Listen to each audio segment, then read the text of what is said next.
এখানে নিয়ে আসছি, যেমন এখানে আছে সুজির পিঠা, মাংস পুরি, তারপরে আছে নারকেল পুরি। আমাদের এখন পর্যন্ত আরও অনেক আইটেম এখানে নিয়ে আসা বাকি আছে, আমরা সবগুলো নিয়ে আসি নাই।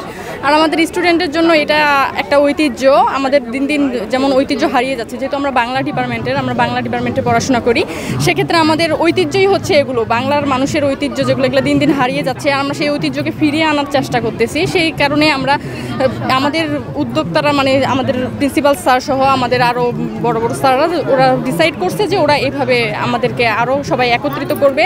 আমরা যেন সবাই পরিবারের মতন থাকতে পারি, প্রত্যেকটা ডিপার্টমেন্ট যেন একত্র হয়, সবার মধ্যে যেন ফার্স্ট হওয়ার সেকেন্ড হওয়ার একটা অপশন থাকে যে এভাবে করে পারবে বা সেভাবে পারবে। সেই কারণেই আমরা হচ্ছে আমাদের প্রিন্সিপাল স্যারের নেতৃত্বে আমরা এই আয়োজনটা করছি। আমের শরবত থাকবে, এখন যেহেতু অনেক গরম, হট ওয়েদার, সেক্ষেত্রে হচ্ছে আমরা হচ্ছে কাঁচা আমের শরবতের ব্যবস্থা করেছি। তারপরে হচ্ছে ফুচকা আছে, পাঁপড়, পুরি, তারপর সন্দেশ, ডাবের পুডিং।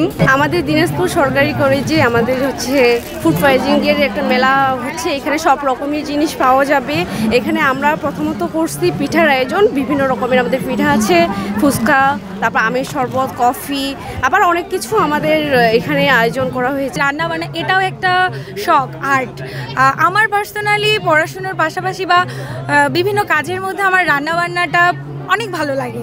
তাই আমি আজকে নিজে হাতে আমার সহপাঠীদের সহযোগিতায় আজ বিভিন্ন আইটেম আমরা নিয়ে এসেছি এখানে। আর আমি মনে করছি যে কলেজ এই উদ্যোগটা নিয়ে খুবই ভালো করেছে। এতে আমরা আমাদের প্রতিভাগুলো মানে দেখাতে পারছি। আমরা খুবই খুশি, এই ব্যবস্থাটা করে আমরা খুবই খুশি হয়েছি। আমাদের কলেজে প্রায় সব আয়োজন করা হয়ে থাকে, তার প্রেক্ষিতে আমরা আবার এটাকে আয়োজন করছি। এখানে আমাদের ড্রয়িং মেশিনে আমরা ল্যাপটপ থেকে আমাদের বিভিন্ন ছবি ইনপুট দিতে পারি, যে ছবিটা আমাদের মেশিন সেটা সুন্দর করে এঁকে দিবে আমাদের খাতার মধ্যে, বা আমাদের অনেক ক্ষেত্রে খাতার মধ্যে আমরা সরাসরি প্রিন্ট করতে পারি না, যেখানে আমাদের নর্মাল প্রিন্টার কাজ করে না।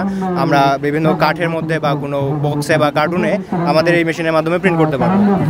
আবার এখানে আমরা যদি লেজার ব্যবহার করি, সেই ক্ষেত্রে আমাদের লেজার প্রিন্টিংও সম্ভব হবে।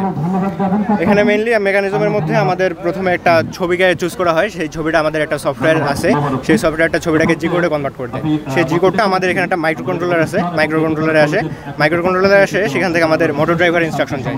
মোটর ড্রাইভার থেকে আমাদের মোটরগুলো তাদের নিজ নিজ এক্স অক্ষ এবং ওয়াই অক্ষে চলাচল করে আমাদের ছবিটাকে বাস্তব একটা রূপ দিয়ে দেয়।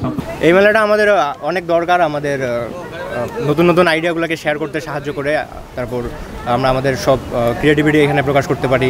এই গাড়িটির মূল বিষয়টি হচ্ছে যে যখন আপনার সামনে কোনো বস্তু আসবে বা বাধা আসবে, তখন গাড়িটি নিজে থেকে জায়গা পরিবর্তন করবে, পথ পরিবর্তন করবে বা পিছনে চলে আসবে। আর এটার বাস্তব প্রয়োগ হচ্ছে, যেমন আমরা বিভিন্ন ধরনের স্মার্ট হোম সার্ভিস ব্যবহার করি, বিভিন্ন ধরনের স্মার্ট হসপিটালের ক্ষেত্রে, বা আমরা মঙ্গল গ্রহে যে আমরা রোভার চালাই, সেই সকল রোভারের মেইন যে বেসিক জিনিসটা সেটা মূলত এখান থেকে এসেছে, এবং আমরা সেখান থেকে অনুপ্রাণিত হয়ে মানে এই জিনিসটা বানানোর চেষ্টা করেছি। একটা হচ্ছে বিনোদনের দরকার আছে, আমরা মনে করি স্টুডেন্ট, এখন আমরা পড়াশোনার মধ্যে আসছি, এর মাঝখানে আমাদের বিনোদনের প্রয়োজন। আর এটা হচ্ছে এখানে আসতেছি সবাই যে যেখানে থাকি না কেন একত্রিত হচ্ছি, একটা বিনোদনও হচ্ছে। পাশাপাশি আমরা আমাদের যে মানে অনেক বোন আছে বা ফ্রেন্ডস আছে যারা অনেক কিছু তৈরি করতে পারে, আর বর্তমান যুগটা যে ইউটিউবিংয়ের যুগ, যে যেভাবে পারে শিখে তৈরি করে। তো এটা হচ্ছে কি যে যার ট্যালেন্টটাকে তুলে ধরা আর কি। আর আমাদের এখানে আপনারা দেখতে পারেন যে আমাদের বিখ্যাত সেই চাপাইয়ের ঐতিহ্যবাহী চাপাই পিঠা আছে, এটা হচ্ছে আমাদের একটা স্পেশাল এই মেলার পক্ষ থেকে আর কি। দিনাজপুর সরকারি কলেজে তথা এই অঞ্চলের বিজ্ঞান মনস্ক শিক্ষার্থীদেরকে আরও বেশি এগিয়ে নিয়ে যাবে, উদ্ভাবনী শক্তি তাতে বৃদ্ধি পাবে এবং তারা সমাজে কাজে লাগতে পারবে, এই আশাবাদ ব্যক্ত করছি। একটা কর্মচঞ্চল ক্যাম্পাসে পরিণত হয়েছে। আমাদের বিভিন্ন কার্যক্রমের কারণে শিক্ষার্থীদের শ্রেণীকক্ষে উপস্থিতি বেড়েছে এবং শিক্ষকগণ যে 108 জন এখানে দক্ষ এবং অভিজ্ঞ শিক্ষক আছেন, তারা শিক্ষার্থীদের সমৃদ্ধ করছেন। পাঠকক্ষের বাইরে আমরা বিজ্ঞান মনস্ক এবং সৃজনশীলতা যাদের মধ্যে আছে তাদেরকে উৎসাহিত করার জন্য এবং তাদের অবদানকে মূল্যায়ন করার জন্য আজকের এই মেলা, সায়েন্স অ্যান্ড ইনোভেশন মেলা 2025 এবং সেই সাথে ফুড ফেস্টিভ্যাল 2025 অনুষ্ঠিত হচ্ছে। সম্মানিত অধ্যক্ষ স্যারের আন্তরিক পৃষ্ঠপোষকতায় এবং সকল শিক্ষক এবং শিক্ষার্থীদের সহযোগিতায় এবং আপনাদের সকলের আন্তরিক সহযোগিতায় উপস্থিতিতে এই মেলা সফলভাবে সম্পন্ন হবে বলে আশাবাদ ব্যক্ত করি। মোট 19টি স্টল ওদের রয়েছে এবং ফুড ফেস্টিভ্যালে আরও 19টি স্টল অংশগ্রহণ করেছে।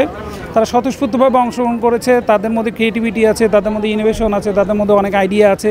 সে সকল আইডিয়া বাংলাদেশকে নতুন বাংলাদেশ গড়ে তুলতে পারে এবং সেই নতুন বাংলাদেশ গড়ে তোলার ক্ষেত্রে ছাত্রছাত্রীরা যে কত ক্রিয়েটিভ আইডিয়া তাদের মধ্যে আছে তা এই মেলার মাধ্যমে ফুটে তুলে হচ্ছে।